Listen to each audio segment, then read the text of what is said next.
that game started off as bad as it possibly could, right? We were down 24-3, right? I remember like Jason Taylor sack fumble, like tip ball interception, like just a comedy of errors, right?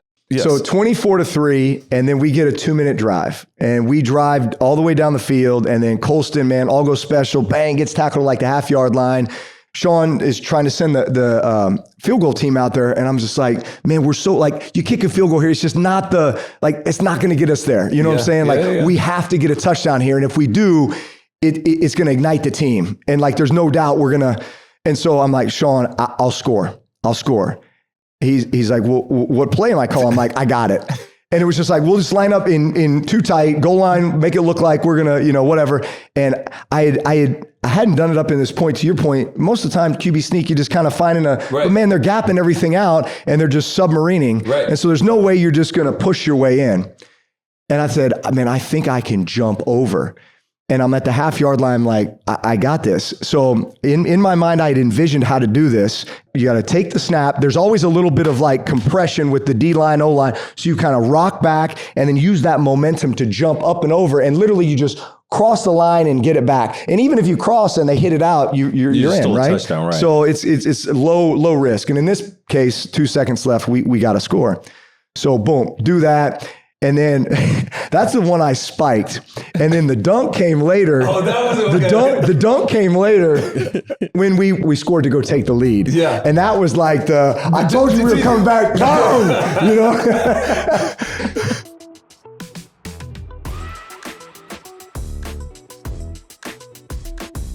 What's up, everybody? I'm Peanut Tillman, and this is the NFL Players Second Acts podcast. And with me, as always, my trusty co-host, Roman Harper. What's up, baby? What's up, baby? Man, really excited about this one. Will not get emotional. I promise you that. No. But this is my quarterback, so introduce. I feel like you should introduce your quarterback. No.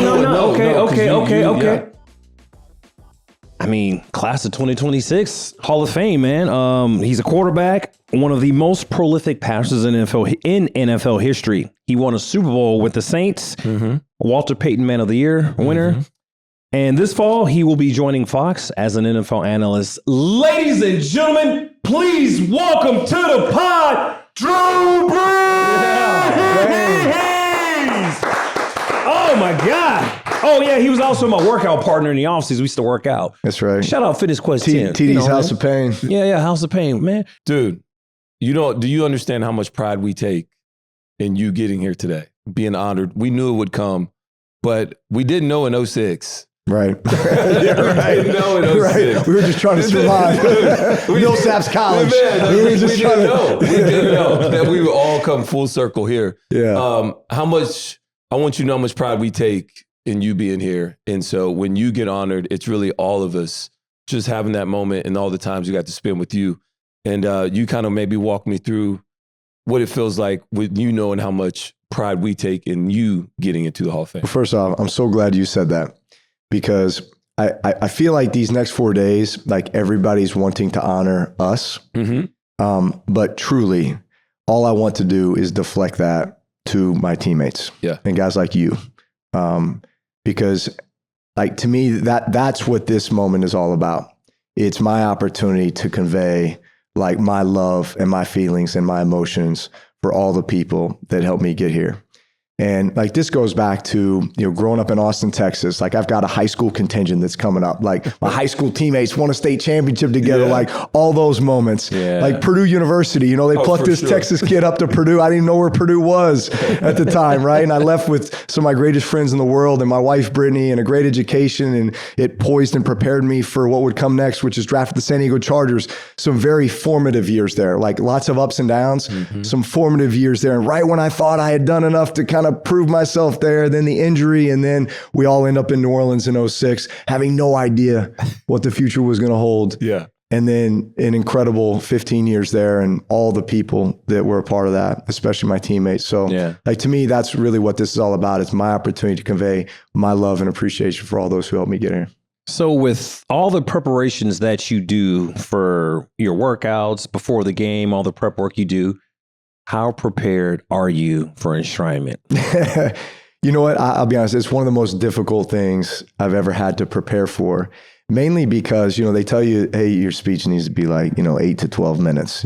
How in the world are you supposed to take a career and then put it, you feel like you wrote a book and all of a sudden they said, hey, those 25 chapters you just wrote, like you got to whittle that down to like one. Yeah. I mean, that's really what it is. So it's like, there's no way to articulate all the feelings and all the emotions and all the thank yous.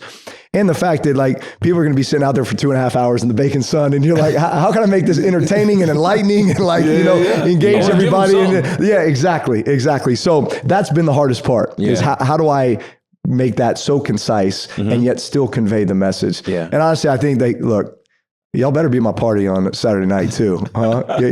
That's really, I think, my opportunity. Like really, really get the gang together. I don't think I saw younger Drew too. Like I saw the Drew that actually was like out a little bit here and there, but because when it was fresh, it was new to us at the time. It was like we didn't know all the way how to handle it, and so it was some great times. Brittany would be there. Yeah, I mean the whole group. So I may move the flight. I may move the flight because I got some stuff. Come on through. Come on through. Do that. Always welcome. Peanut talked about your preparation. I think that's one thing that, everybody talks about Drew Brees' preparation, but I got to see it on a week-to-week basis, a day-to-day basis. Maybe tell me about how that started for you. And because it always felt like once Drew added one thing to his preparation, like that never left the bag. You always just continue to add more and more to your preparation. Yeah. Look, I always felt like I had something to prove. Yeah. And, maybe this goes back to high school and then college being, undersized, kind of under-recruited. And, that was kind of the college atmosphere we had. When we got to Purdue, like Purdue was bottom of the Big Ten. And so it was, hey, by the time we leave here, we're going to be Big Ten champs. Well, how are we going to do that? Well, we got a lot of work to do, So it was constantly feeling like you were stepping on the field and you're outmatched and we got to figure out how to beat. So it was like chip on the shoulder, always being told what you couldn't do. Well, hold on, let me show you what I can do. So, and then especially when I got to New Orleans, feeling like I had to prove Sean Payton and Mickey Loomis right. Like I had to make sure they knew every day that they made the right choice when they came to get me, despite, coming off this shoulder injury when I think a lot of people, including myself, had doubts as to whether I'd be able to come back and play, And so I think it was just that burning desire that there was always something to prove. There was always a way to get better. But truly, honestly, when the last couple months has been so much reflection. And what it really comes down to is I see your face, like, as I think about my career, right?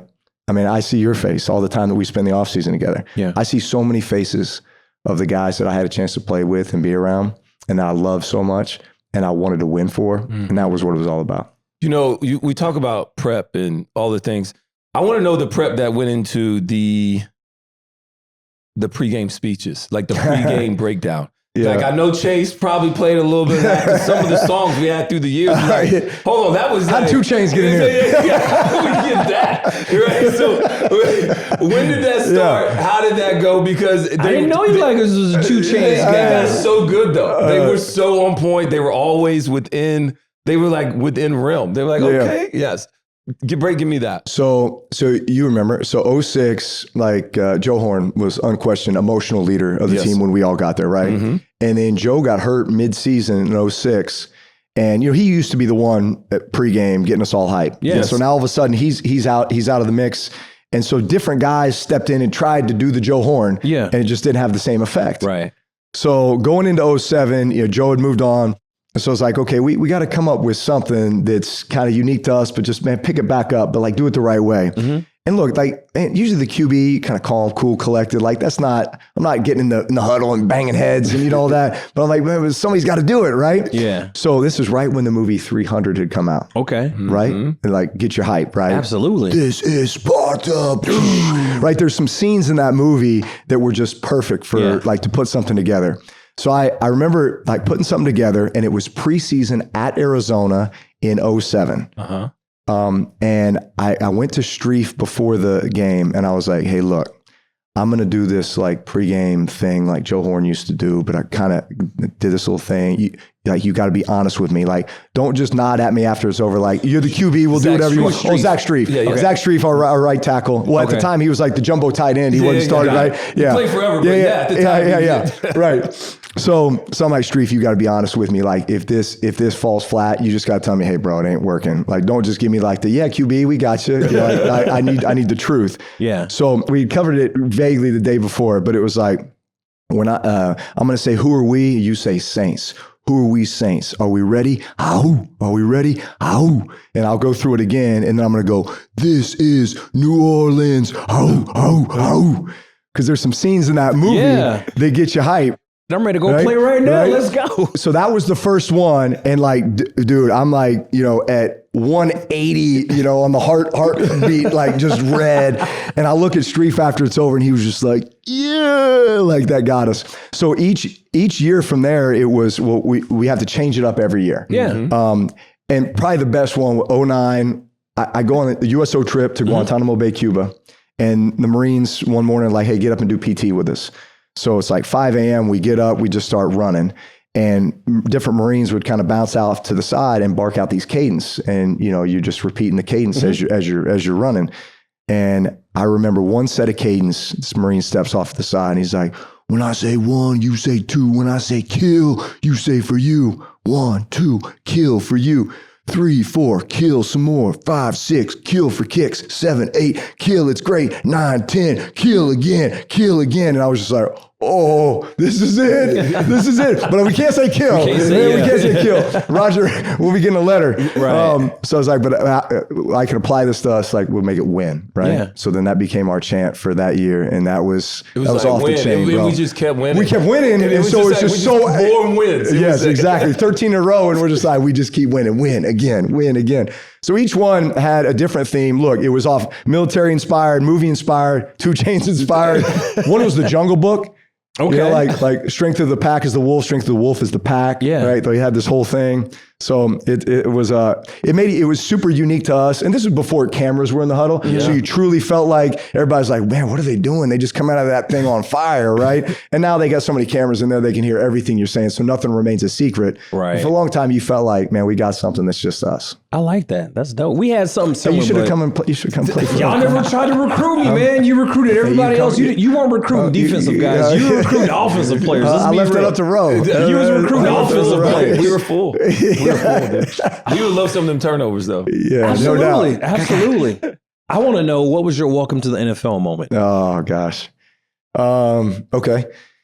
So we're playing at Miami, and we used to run. This is when I was with the Chargers, and we used to run this like play action where you kind of like you're gapping everything down, and you pull the guard, kick out. It's like this heavy play action.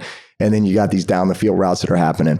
So we're playing Zach Thomas, Jason Taylor, right? Obviously, those guys are getting a lot of attention. And we run this play, boom, we gap it down, everything's perfect. We got Jason Taylor kind of doubled over here. And Zach Thomas kind of sniffs it out. Like, he doesn't really bite with the play fake. He kind of ends up in a different spot. And all of a sudden, it's like this parting of the Red Sea.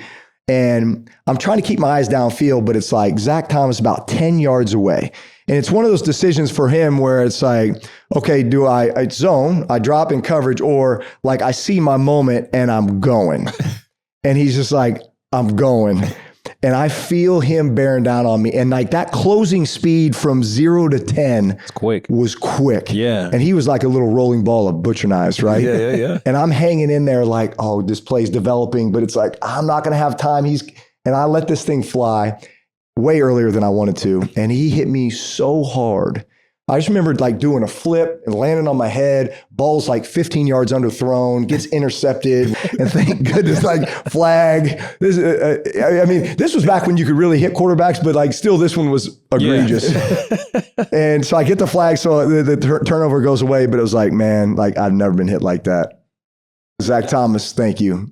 Now you're Hall of Fame brothers. Yeah, exactly right. That's right. He can tease you. Should bring it up. That's right. So we were going through notes, and our producer Thomas like, so Rome, like Drew gets there in 06. When did you know that Drew was like the guy?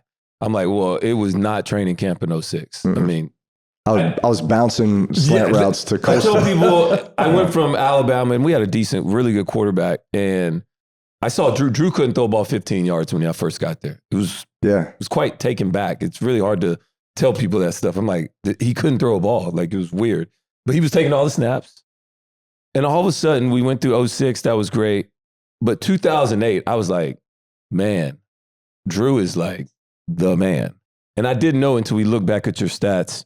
That was the first year you threw for more than 5,000 yards in your career. You threw for a career high 34 touchdowns that year. And you won Offensive Player of the Year. And we weren't even that good. And so at what point did you know, like, you know what? I think New Orleans and what we have here is something for, like, this could be special for a long time. Yeah. Well, you remember, like, 06 was magical. It was. Right? Like, we all show up there, have no idea what to expect. Mm-hmm. Like, you get drafted there. Like, I had two choices, right? And, you know, like, but here's Fujita, and we trade for Shanley and Terrence Copper, and we trade for Fane and Hollis Thomas. Yeah. And, like, how all of us got there was just the craziest set of circumstances. Oh, yeah. They traded for Hollis from Philly, right? And moved back. Yeah. A couple 10 picks and got me in the second round. Yes. So I was part of the Hollis Thomas whole deal. It was, but go ahead. but like that draft was amazing, right? Because Reggie Bush falls to us at the second pick, right? They take Mario, the Texans, everybody thinks they're going to take Reg, they take Mario Williams. So he falls to us. And then we get you in the second. We get Jari Evans in the third. Yep. Belongs in here in Ken, by the way. Yep. We get Streif and Colston in the seventh. Yeah. Right? That's a steal. Yeah. We drafted Rob Ninkovich in the fifth. Yeah, exactly. and he was told, he was like, Still Sean talks about it. Don't bring it up. He's like, that's the one that got away. That's the one that got away.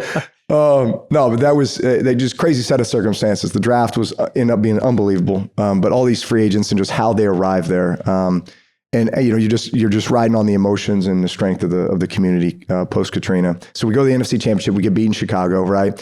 And there was that moment where, like, we definitely were punching well above our fighting weight, right? Like, right? Yeah. So you could roll into 07 and you're like, yeah, we're pretty good. And you realize we ain't as good as we think we are, right? And we got a lot of holes to fill, right? Mm-hmm. And then 08 was like, man, we're getting a little bit closer. We just lack the consistency. Like, we would have our moments, but we lack the consistency. Was 08 when we started out 0-4 and then 1-4? That was 07. That was 07. 07. And we got to 5-5 and then...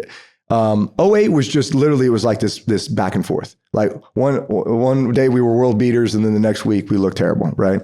And then going into 09, that was really when a lot of the pieces just were coming into place. We trade for Vilma, right? And so that's when, I mean, truly that offseason was one where we looked at each other. It was one of the most competitive offseasons. I remember that being the most competitive offseason that I'd ever been a part of. It was like all the personalities we had on defense, man. You guys were, y'all wanted to win. Y'all wanted to beat the hell out of us every day in practice. Every day. So y'all had that mentality, and then Sean and Greg Williams going at it in practice, and like so we're just. By the time we got to the season, it was like, dude, we have gone up against every day the best that we could possibly go up against. We don't fear anybody, right? And so we truly knew we were going to go and win it all, and we did. So I think that's when the chemistry too. Like I think about the first 7 years of my career in New Orleans. I had the same 4 receivers. Think about that for a second. That's not. That when does that? happen. When does that? That I don't. I can't think. Go back to the 50s rare. and 60s, and I don't know if that don't happen. But Marcus Colston, Devery Henderson, Lance Moore, Robert Meacham, for about 7 straight years. From we drafted Meacham in 07, but really like 06 to 13, 14 was that stable of guys. So just think about like the me to you chemistry, and then combine it with, the Sean Payton brilliance of, our run game and the play action. We're building off of that. And then everything we started doing out of empty, and we're splitting out Jeremy Shockey. And then it's, then we got Jimmy after that. Yeah, then we got Jimmy after that, right? We bring Sprolsey in, right? Yeah. Like these stable of weapons, and Pierre and Mark Ingram. And like, you just think all the weapons that came through and that just had a chance to be assimilated into that, man. No wonder y'all won a Super Bowl, man. Y'all had some weapons. We had some dudes. I'm jealous, but I did like the 06 season. That was a good year for me. Yeah, man. That's right. You guys won that game. You still lost the one that counted. Shut up, dummy. It's what it was, dude. It's what it was. You got to take advantage when you get there. I take advantage. Hey, it started good. It started. Hester that was open kickoff. Where did that competitive competitiveness come from? Because I just remember being at we'd be doing our little workout drills and we'd be playing the little card, right? Yeah. We used to play a little card drill, and you beat Drew once, and he's like, come on, let's run it back, Peanut. Come on, Sproles, let's run that back. Ladani, no, run it. Like, where does that competitiveness come from? I've got a really competitive family. A lot of high school athletes, college athletes, and so I feel like all our family get-togethers were always, resulted or ended up in some form of competition. Mm-hmm. So I've always had that surrounding me. I would say this, like, man, my little brother and I played every sport you can imagine growing up. And it was like having your little running mate at all times, And so if we weren't playing it, we were talking about it, we were thinking it, we were watching it, we were just consuming it. And so like there was never a moment where I didn't envision, wanting to be an athlete, and being in competitive situations. Like, how many times am I in the backyard sitting there going like 3-2 bottom of the ninth, or sitting there shooting a free throw, like, man, this is, the game winner. So everything you're doing is just visualize being in these highly competitive moments with the game on the line and the ball's in your hand. Yeah. Do you remember the competitive moments when you threw a pick to me a couple times? I do. I threw one to you where we ran some sort of like deep post spear combination. You fell off and I launched the post and you came and you plucked that one. When else? I told you, man, this dude's memory is just, his recall is amazing. Dude, I can't tell you what I had for lunch yesterday, but I could name a pick that happened in like 03 or something. Just like, his memory recall is like, he can recall a play like, and I was 2003. It was 03. I got benched that game too, by the way. Oh, damn. Sorry. Yeah. My bad. They're like, you just threw a pick to Peanut. Tell me you're out. Get out. And that was when I was a little peanut nobody. I was just trying to, and I got slammed after that. David Boston, he just took me and just. David Boston, 6'3", 269 pounds. 269? 269. He showed up to camp. No way. At the start of 03. I've never seen anything like it, bro. Damn, I didn't know that. The pads like barely fit him. I remember pictures. Yeah, right. Pads barely fit him that time. I didn't know because he was big coming out of college, but then he got like. Oh, he's like 215 coming out of college. Yeah. He was okay. big. So, one of the plays that I always remember about you is that, and this is in Miami in 2009. Wasn't your best game statistically, actually, when I go back. But I'll never forget, like, the importance of that was the first quarterback sneak at the goal line. The play that, to take, and we had never seen you do it. That was the first time. I want you to walk us through it. And then I want to have the mindset that gave you the audacity to think that you went up there and dunked that thing too. Go. So you remember that, like, that game started off as bad as it possibly could, right? We were down 24-3, right? Mm-hmm. I remember like Jason Taylor sack fumble, like tip ball interception, like just a comedy of errors, right? And Ricky Williams running wild, right? We didn't even touch him for 80 yards. It was like, yes. So 24-3, and then we get a 2-minute drive, and we drive all the way down the field, and then Colston, man, all goes special, bang, gets tackled like the half-yard line. They go to review it because that was a crazy thing. Like, we didn't have a timeout, so there's like 2 seconds left. They're reviewing it. Sean is trying to send the field goal team out there, and I'm just like, man, we're so, like, you kick a field goal here, it's just not it's not going to get us there. You know what I'm saying? We have to get a touchdown here, and if we do, it's going to ignite the team. And like, there's no doubt we're going to. And so I'm like, Sean, I'll score. He's like, well, what play am I calling? I'm like, I got it. And it was just like, we'll just line up in too tight, goal line, make it look like we're going to, whatever. And I hadn't done it up in this point. To your point, most of the time, QB sneak, you just kind of finding but man, they're gapping everything out and they're just submarining. Right. And so there's no way you're just going to push your way in. And I said, man, I think I can jump over. And I'm at the half-yard line, I'm like, I got this. So in my mind, I had envisioned how to do this and hadn't done it before, but I envisioned you gotta take the snap. There's always a little bit of like compression with the D-line, O-line. So you kind of rock back and then use that momentum to jump up and over. And literally you just cross the line and get it back. And even if you cross and they hit it out, you're in, right? Touchdown, right? So it's low risk. And in this case, 2 seconds left, we got to score. So boom, do that. And then that's the one I spiked. And then the dunk came later. Oh, that was okay. The dunk came later when we scored to go take the lead. Yeah. And that was like I told you we were coming back. Boom! You know? But like that was a defining moment because number one, yes, like biggest comeback in Saints history. Number two, this is the site of the Super Bowl, no right? doubt. Yeah. And man, we were undefeated at the time. We were whatever, 7-0. We literally said, exactly. We're coming back. Exactly. So there was a lot of defining moments about that game for us. I forgot it was the second one, but no, that was the play that I'm like, no, because it was the first time I seen Drew do the sneak or the jump over. Yeah. Which you did it when I was in Carolina, and I literally told the linebacker, I'm like, look, dude, whatever you do, he's going to take the ball. He's just going to jump over. Did it work? He didn't trust me. But here's the problem is they want to be at a certain depth because they don't want to get caught up in the wash. Right. If you put something on the edge. Right. And we did a good enough job with, we'd run those speed sweeps with AK and different guys, Taysom and others. They gotta respect it. So they got to respect that. They want to be in a position to, and they feel like, hey, we'll be able to react to anything, but it happens so fast. It's too quick. And then as soon as I just look at him and just like, I didn't know this guy. Like I didn't know it was coming. You told him Luke and Shaq? I told AJ and Luke, and neither one of them trusted me. But that was the first year there, and it was fine. It was cool. They won the game. Saints won the game. It was great. They thought you were still on our side. Yeah, exactly. That's what they were. They didn't trust me. To be fair, he's a Saint at heart. Even when he was in Carolina, we played y'all. Deep down. In 2015, we played y'all.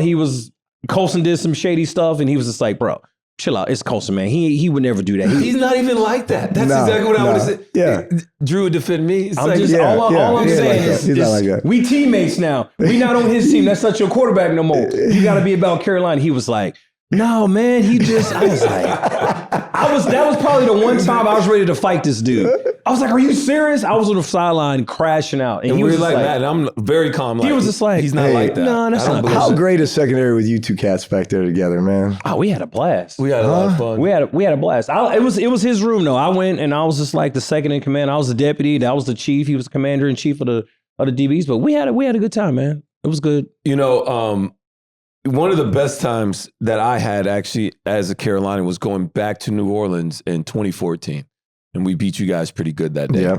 And one of the plays that I vividly remember was that, so you throw a ball, it wasn't all go special, but it was like, you guys like to do 2 and 3 close. Mm-hmm. Colston's a bender. I knew it was coming. Boom, boom. I hit Colston. Colston drops the ball, which is already very foreign to me. All right. He's laying there. And I get in trouble with my coaches at Carolina because I go down on knee and ask him if he's okay, which I'd never do if you've seen me play. That's what I'm saying. He's a saint at heart. He never left. He never really left. I'm literally like, Coach, man, get up, dude. Like, are you all right? Like, what's going on? Come on, Craig. Get up, Craig. Get up. Then I got my guy, Trey Boston, just like talking loud, just like, yeah, Mark, stay down, talking. I'm like, hey. Relax. Then Drew comes down. Trey says something to Drew. That was like one of the few times I ever heard Drew like get angry and be Trey's a rookie right now too, right? Trey's a rookie. And so this is one of the few times I've ever seen Drew like get like you shut up like defending his guys, which I appreciated. And I was kind of with Drew. And I was like, yeah, Trey, like, stop. All right? Don't be doing that. This is bad. It was bad. This is terrible. It was. But like we already beat them bad. I was like, yeah, I'm good. Everything's accomplished. So do you remember this play at all? Do you remember this situation at all? I remember you were always like a really calm, I felt like my perspective of you when I would practice against you and everything is you always had a really kind of stoic demeanor about you. It probably what made you such a great pressure player too, because I was never really sure what your intentions were. You know? Yeah. So like you'd be down close to the line of scrimmage. I'm like, he doesn't look like he's about to blitz, but he might. And you kind of made it all look the same, you know? Yeah. And I'd say like your nature in general is always like super calm. And I think that's something I always appreciated about you because it was like, no matter what the moment was, like you always had a really level head about you. Yeah. Did you think he was a rookie when they drafted him based off his physical appearance? Did you think he was a rookie? Like when you saw him, he's like, damn, that's a rookie? Or was you just like, Oh yeah, it's a good player. Like the grade, did any of that? So I did not have any facial hair. So take that away. I did have some gray up top though, but go ahead. Yeah, No, you want to get your joke in? It's not a joke. It's a real question. I say he's aged pretty well. Thank you. Okay. You know, I say he's aged pretty well. Appreciate that, bro. Yeah. All right. On a serious note, it's the 20th anniversary of Katrina, right? Did you when you guys played that game, your first game back in the stadium, in the Superdome? Did you realize how big that moment was, like coming back and what it meant to the city of New Orleans playing that game? The great story from that game. Let's see if you remember this. Well, first off, it was a lot of our first times in the dome. Yeah. Like my first time, right? First time, like all the rookies, the free agents, the guys, you know, the guys who were there the year before hadn't been in the dome either because they had been playing in San Antonio and everywhere else. So for a majority of the team, it was our first time in the Superdome. So to Sean's credit, he wanted to do a practice in the dome, 2 days before, just so we could, get in there and maybe just feel some of the emotions prior to, just like get it out of the way, right? And so, man, we have like one of these crisp Friday practices, like everything's on point, but we're doing it on a Saturday night because we're playing Monday Night Football.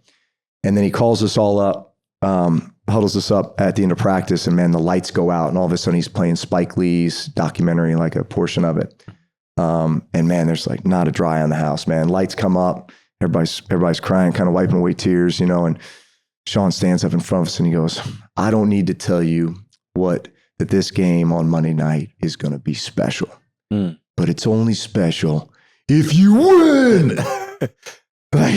and I don't think anybody felt like there was pressure with that game. Yeah. But I think we all felt like, man, like there's such a responsibility that we have, and there's no way we're losing this game. Yeah. Right. And it's the Falcons, and they had won the division. In fact, I think they had gone to the NFC Championship the year before. And it's Mike Vick and that whole crew, and man, they were good. But it was like, man, there is no doubt that we're going to win this game. And we were still finding ourselves, right? Yeah. We were still, but that first punt, man, Steve Gleason, pop, and we're in the end zone, and it was just like, the roof about blew off.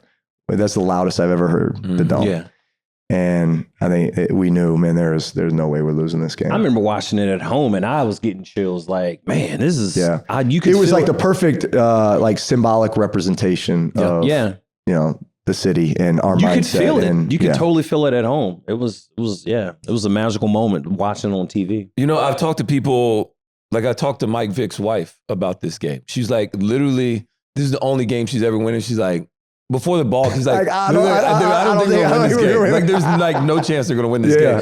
I guess just the emotions, because I was so young, right? Like I went to a couple of days before, but like, I just saw people crying. It was and I was not connecting the dots. Yeah. Just because I was so young at the time, and just to actually now I'm able to look back and be saying like, yeah, I was there for when it happened. And I don't think any of us had an understanding of what that would mean, especially with Gleason and his life, how it's continued to transition and what he's been able to do since then as well. I think it's like a mixture of all of these things that just always takes us back to that moment where like, man, like Gleason was running on the field with us. And then 3 years later, not only can he not run, but his whole life's going to be different. And now he's still fighting, no white flags. Like we brought so many more mantras because of that moment, Yeah. I think because he went through it, we get so much more now.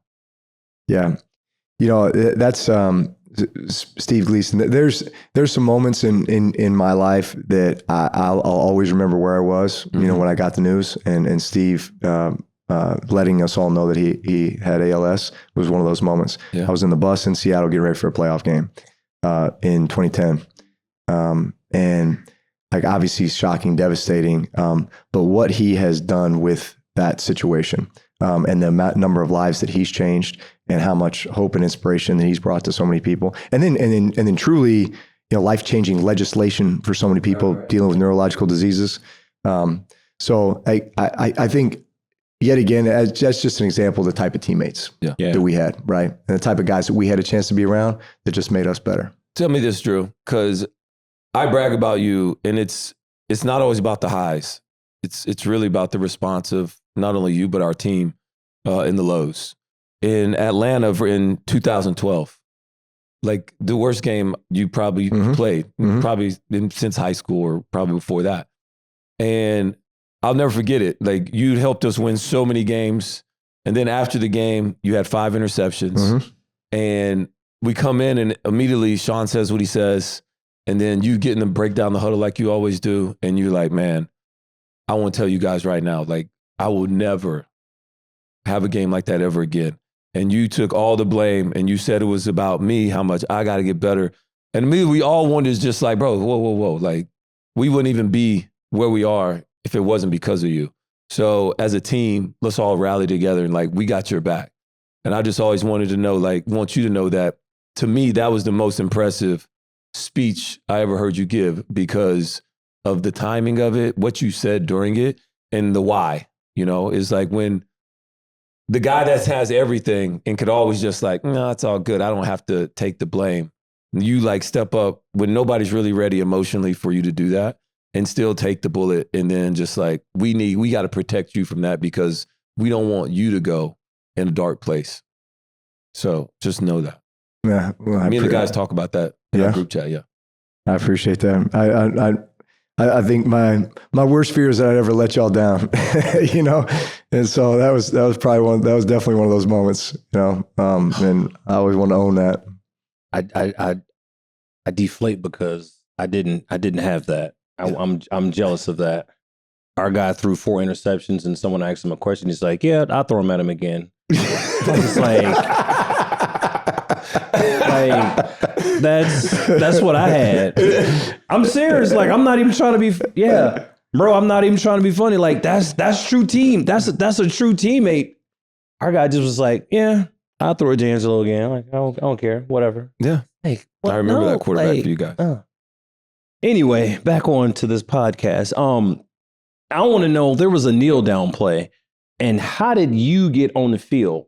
Oh, how did that come about? Well, they said we want to put the best athlete on the team in a position where if anything happens and he's got to like run somebody down and not get juked and just be steady and, you know, like, or if all of a sudden we change our mind and just want to throw one deep, we can split them out too and just launch him one, right? Or give him a speed sweep or something. So that's why you got to be versatile. So it's like, who's the best athlete on the team? Let's put him back there. Okay. That was your boy. That was mindset. Yeah. No, for real though. Like, to me, I know the game snaps was cool. You know, get a little extra $100 or something in the player performance pool. You know, get that little one extra play in a game. He lobbied for it. Yeah, he lobbied for it.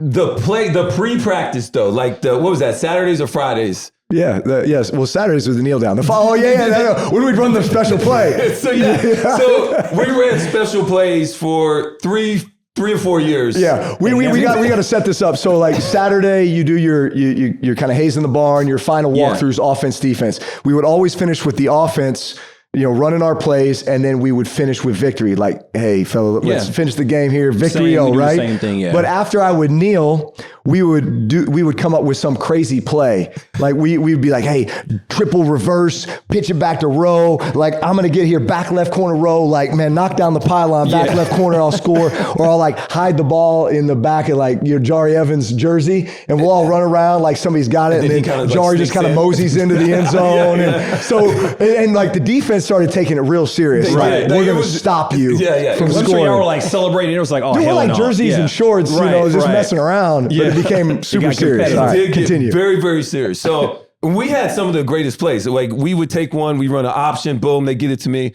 I do a throwback, then we throw it to another guy, to an equipment guy. It's like the we sneak dudes in. We sneak guys in. Let a little kid be there for something. Oh yeah, definitely. We're throwing him a touchdown. And it'd be bad because the defenders, bro, they're knocking it down.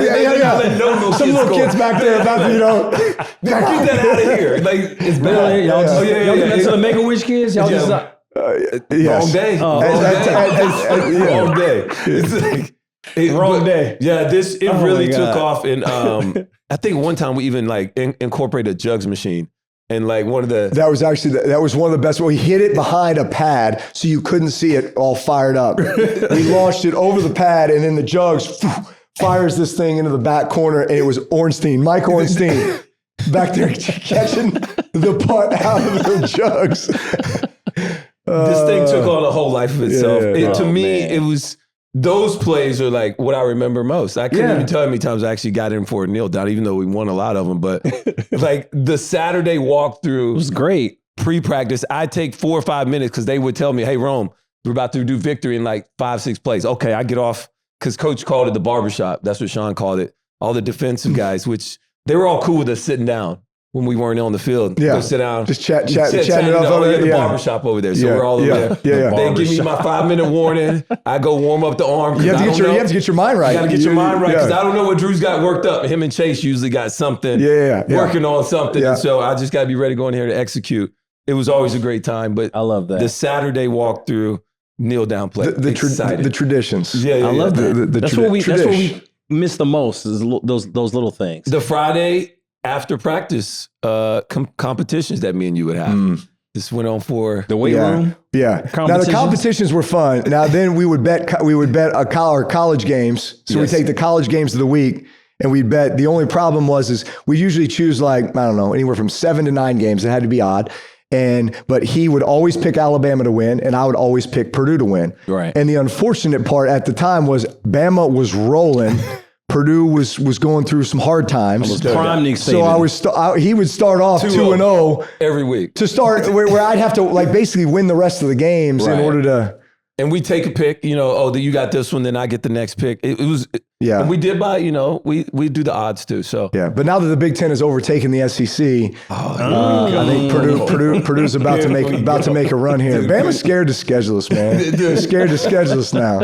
Dude, Purdue's just hanging on over there. Hey, my Boilermakers got something for you. If Indiana can win a national championship, there you go. Y'all better come with that checkbook, though. I know that much. That's all I got. That's all I got to say. You're working at Fox this fall. How excited are you looking to that? I'm really excited. I had a chance to do 8 games last year at the end of the season, and had a blast. Honestly, like broadcasting in the booth, to me has been the closest thing to playing from the perspective of a lot of similar preparation. Like I sit there and grind on the film and think about, hey, if I was to attack this team or if I was to defend this team, how would I do it? So you can set up a lot of your strategy and storylines in the same way. And then beyond that, you're just reacting to what's happening. There's so much situational football, so many great things to be able to talk about, so many great stories in the NFL. I mean,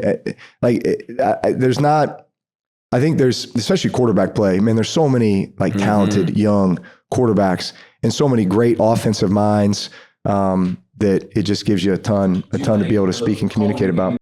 Do you like the calling the game in the booth better than being in studio? Absolutely. Yeah. Being in the booth allows you to be in the game. In studio, you're reacting to things that have already happened. In the booth, you're reacting to things that are current and happening, and you're able to kind of build up anticipation as to what you would expect just based on your knowledge base. And I mean, so many of the guys playing that are coaching now are guys that we played with. Yeah. We got Aaron Glenn up in New York, and we got Dan Campbell in Detroit, and so many coaches and coordinators now that we're in our building. So there's a ton of familiarity there, and obviously you got a great working knowledge of scheme and what's happening. I want to know about when you're calling these games. From what I've heard from different guys is the environment, like the stadiums, the noises. How is it being in the booth and not on the field? And still being, because you still get the emotions of the game. Yeah. But you're not on the sidelines having to play at a high level. I think one of my favorite things is actually just to walk around the field, pregame. I find that you can feel a lot, I mean, it's the same thing when you're playing. Like you could feel the energy, you could feel a bit of the emotion.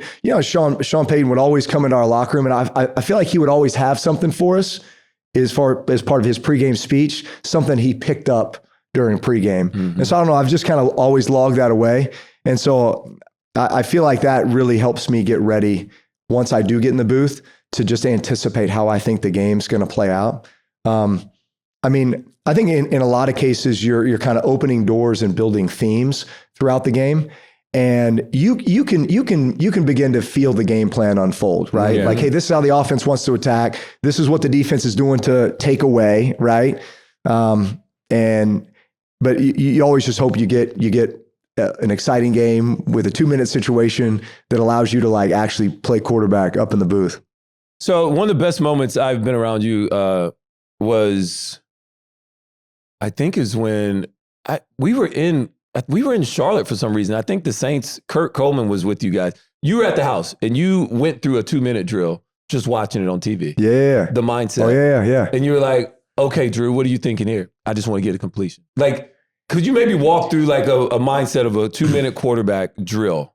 Yeah. Like, what are the most important things? What are the keys to it? And how do you successfully have? Do we need a touchdown or do we need a field goal? I think that's important situation. Yeah. Right? Let's say touchdown. Let's say touchdown. There we right? go. Yeah. So we're backed up. You get the ball. First things first. I'll say this: like timeouts are critical, right? And I would say this, and I learned this lesson the hard way: is do whatever you can to maintain one timeout for the very, very end, because if you get to the end of the game and you don't have any timeouts, you have allowed the defense now to cut off certain things, right? Like if I get down and I have to get out of bounds, well, that has totally dictated what you can do from a coverage perspective, and you are not worried about anything that's in the middle of the field. You're not worried about a run play, right? So it just simplifies a lot of things for you. Whereas if there is a timeout, you have to play the game totally different, right? And it opens up a whole new world to us offensively. Right. So that was the first thing I would think is do whatever I can to conserve to have one timeout at the end of the game. Right. Initially in a drive, I would start off a lot of 2-minute drives with screens. Why? Because that D-line is tuned up. Ears pinned back. They are fresh. They are rushing the passer. Let's get a screen because we're going to get them upfield, and we got our guys who are fresh that are down the field blocking. The other times I would think about incorporating screens is if my receivers have just run a bunch of verticals and I know they're gassed, I'm going to call a screen. That gives them a play to get their wind back while we dump one off. Completions early in 2-minute, just because like for everybody, man, let's just get some completions. And I am in tune to get the ball out of your hands early, quickly when the D line's fresh. Let's wear them down a little bit before we start calling the shot plays. Yeah. I'm always thinking if it's a no pressure situation, I'm going to try to get guys on the edges to give me chips.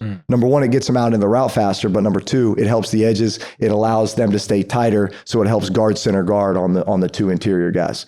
So protection's always a big thing. Otherwise, from that point, you kind of have your go-to plays. Like there's 3 or 4 plays that I would call in 2-minute where I'm like, no matter what, I know I'm going to find a completion. Like I know where my maybe, high, intermediate, and then check down is, but no matter what, I know I'm never going to take a sack in this situation, right? Yeah. I'm going to be able to get it out. Can't have negative plays, but man, you always hope you get to a situation where like, here we are at the 20, we got one timeout, there's 15 to 25 seconds on the clock. Like that's when it gets really fun. Yeah. And I'm going to pick on somebody on the other side who just looks like they don't quite want to be out there. Oh man. Drew, man, thanks. I appreciate it, man. Shout out to Brittany too, who's the fun Brees of the family. That's right. And she's watching. She is, shout out. She will be watching. That's my girl. She's hilarious. That's right. Oh, that's what I want to know. Yeah. Have you been able to get any of your boys to play quarterback yet? Are they still like, no? No. I say, so here's how this is going to play out. So they've all played quarterback at some point, like flag football, that kind of thing, right? They've evolved to receiver, and I blame that on, I'd bring them to the facility and they would just go in like Kamara's locker and Mike T's locker and steal their gloves and put those on, and then they just want to catch everything, right? And then get home and catch balls on the couch, and diving catches. So I blame that. So they're all receivers right now, but my freshman, Callan, he's a QB all the way. Okay. Like processor, leadership abilities, like got a little moxie. Okay. Like people gravitate to him. He knows what everybody's doing on the field. Okay. Like, man, he's like cool, calm, loose. He's your oldest? This is my youngest. Youngest, sorry. My youngest boy, yeah. Okay. So he doesn't know it yet, but by the time he's a senior, he's going to be playing quarterback at the high school. I love it. Now, when I tell him that, he's like, no. They started freshman practice. And so they show up and the coach is like, all right, who thinks they can play quarterback? Like 2 or 3 kids raise their hand and he doesn't. He's like, I'm a receiver. And then he goes, all right, put your hands down. Who here would like to tell me somebody that they know can play quarterback? And everybody pointed at Callan. And so that's when Yeah. the team wants you to play Q. Yeah. Right? Yeah. So sometimes you don't choose it, but it chooses you. Yes. Are you helping coach this year? But but I can't be the one applying the pressure here. You know, I'm just, you know, I just do it like subliminal, like little whispers, you know, like, you know, put QB in his, it is like, what's the Jameis Winston, canned food, oh my gosh, I don't know it. It's going to come to me after we're done. Alphabet O's, or something like that, right? You heard this story, right? No.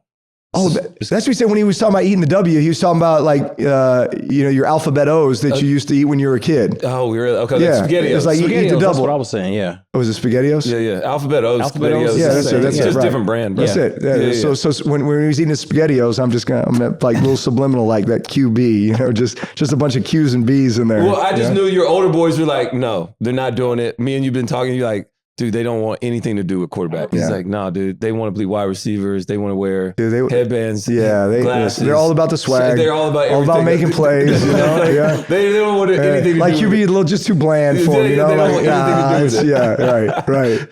Well, oh man. Well, Drew, man, we always ask our guests about Mount Rushmore, and 4 people of influence on you. All right, that's got you here. That's got you to the point where you are and made you the man you are today that stands in front of the Hall of Famer. Who would those 4 people be? All right. So, man. Only 4. Only 4. It's really hard. I had to do this. It's very difficult. It's difficult. It's very difficult. But I'm not giving you the out. Okay. And we're saying from a football perspective. No. Life. Even harder. Oh my goodness. Life. The people that have just made you into who you are today, on the field, off the field. So I'll say my grandfather, Sean Payton. Why Ray Akins? Why Ray Akins? Yeah. So I spent a lot of my time as a kid, you know, with my grandparents. And my grandfather was a legendary high school football coach. And so some of my earliest memories being around sports and the game and high level competition was being at his training camp practices down in South Texas, like being a water boy. And his defensive coordinator put my head over the trash can, give me a buzz cut. And whenever I'd show up, it's like the indoctrination at his training camp. Yeah. And like the way he interacted with his players and the respect that he garnered, but then just the way he loved his players, and he'd do anything for them. And then he retired after that to being a rancher in East Texas. And he just spent his time like getting up and working every day. And I remember people would show up at the doorstep all the time like, hey, I don't have enough hay. Hey, I need help building a fence. Hey, I need help doing this. He was a deacon in the church. He would drop anything to go help people. Yeah. And so he had incredible influence on me, not just, you know, the football, the coaching and the grandfatherly advice, but just watching the way that he modeled just being a great member of the community and just a great Christian man. So my grandfather, Ray Akins, Sean Payton, for obvious reasons. Tom House, one of my great mentors through my career, and Todd Durkin. Why Tom House? So Tom House came into my career in life at a critical time. This was that I got benched in Chicago in 2003, and then I got benched 2 more times that year. And so going into that offseason, I was told by Marty Schottenheimer, hey, like, I believe in you, but they're going to go out and they're going to bring in guys to take your job. You're going to have to fight for your job, like, from here on out. It's like, okay, that's fine. Just tell me there's a chance. But I also knew that, man, I got to get a lot better, and I have to leave no stone unturned.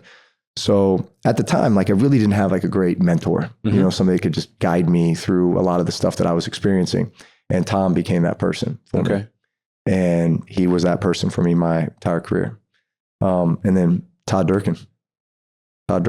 Yeah. Why? Tell us why Todd. So you know Todd. So Todd Durkin was our trainer. Man, not a better friend. Not a better man. You talk about like full of positivity, right? At all times. Yeah. And like, you know, those guys who just always bring the juice, you know, like we had teammates like that, right? Like Todd was one of those guys that no matter what the situation, no matter what he might be going through health-wise or anything else in his life, like, you know, when you showed up, number one, you were always going to get the best Todd, right? And in turn, that was always going to bring the best out of you. And he was going to challenge you, right? Yeah. But you always felt like, man, he always, like, he wanted to see you succeed, maybe more so than you wanted to see yourself succeed. Like he's always been that person for me. Yeah. And I'm gonna go back. You said Sean Payton. Give me just a quick summary of why you put Sean Yeah. I credit him and Mickey to being the two guys that were the decision makers that brought me to New Orleans. But truly, Sean being the one that, man, this is the guy. Like, this is the guy that I am entrusting, man, my career. Yeah, his career too. With, just given the fact I'm an offensive guy, I'm a play caller, and like it all runs through the guy that I select and I develop, and I'm choosing you. Yeah. And so every day I woke up saying, how do I make this guy right? How do I make him feel like he always made the right decision? Yeah. And that's not just the way that I played on the field, but it was the type of teammate that I tried to be, and just the way that I tried to approach everything. I felt like I was a representation of him in a lot of ways. It's a good list. It's a great list. Drew, one more quick one, because I still don't want to believe this. So you do not throw a football with your right hand anymore? Nah. It's mainly my wrist. It's mainly my wrist. I have no Chase ligaments was here. telling me about these. Like, dude, he throws left-handed. Yeah. If you gave me a ball right now and told me to throw it, hit something 20 yards away, I'd throw it left hand. Yeah. Okay. You still dotted a little bit with your lefty now? Oh, the lefty's nice. The lefty's okay. Inside of 20, if you're in one of those dunk tanks, look out, bro. I get you. No, yeah. I can play golf. Even though, it again, mainly it's the wrist. And then racket sports, just anything below my waist, but just anything up in here, it's just kind of that internal, external rotation. Yeah. And again, it's, even when Dr. Andrews fixed this back in 2006, he was like, look, I put you back together. You should be able to have a career. You're going to have to battle through this rehab. He's like, but you are on a fast track for a degenerative shoulder, just with all the damage. And so, I knew it was going to come at some point. I was just trying to, prolong it as long as I could. Yeah. All right. Drew, we appreciate you, man. Yeah. Again, I appreciate you guys. Congratulations, brother, man. Yeah, thank you. I know I wasn't a teammate of yours, but I feel like I made it when all my friends make it. So I'm happy for you. I'm happy for your family. You deserve everything you have coming to you. I wish you nothing but success with your broadcasting career. With Fox this year, I'll be watching. I'll be tuning in. I love you, man. I'm a fan, and I'm so happy for you, bro. I'm so happy for you. Well, I'm honored that I had a chance to have the time that I did with you. And honestly, like, I feel like as time goes on, I feel like these relationships get stronger. Absolutely. Yeah. Like, I'll never forget the moments that we've all shared together, but we have some great ones ahead too. Absolutely. No doubt, man. Absolutely. Congrats, my boy. You know that, man. So Thank you. Enjoy it. All right. I'm Peanut Tillman. That's Roman Harper. And this is Drew Brees. And this is the NFL Players Second Acts podcast. We are out.